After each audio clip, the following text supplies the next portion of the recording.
Ba yun? Kay mami ba yun? It doesn't matter to us kasi sa akin siya lumaki. So si daddy na lang nagpalaki sa kanya. So it's not an issue. Magkapatid kayo. Walang hati, walang gitna, wala lahat yun. Dahil nagmamahalan kayo. Baby girl din. Sabi nga nanay ka na eh. Ano ko yun? Pangalawa. Ang una ko parang baby si Eric. Yung kuya ni Mika. Si Eric ang una kong baby. Si Mika yung pangalawang baby. So nung nagkaroon ako ng sarili kong anak, nakapag-practice na ako. Ano yung na-chismis noon? Oo. Naanak ng Jericho!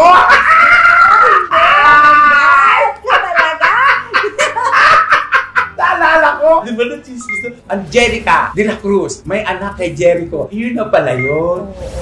Eh, kamukha ko pa naman si Mika. Oh. Tsaka hindi, feeling mami talaga ako. Mahilig nga ako mag-alaga. Yun yung personality ko eh. Bigla ko naalala yun. Oo, issue dati. Yun, na nakakatawa. Oo, nakakatawa. Kasi ang nanay ko naman, ako kasi daddy's girl. Si Mika, yun naman ang paborito ng mami ko. So, pag may nagtatanong sa kanya, kung halimbawa na, anak mo ba si Mika? Galit na galit yung nanay ko, that's my daughter, si Rosa. Yun sila parang, uy, anak mo rin ako, no? Ano yun mo rin naman ako? Hindi yung iisipin mo lang na inaagaw yung anak mo.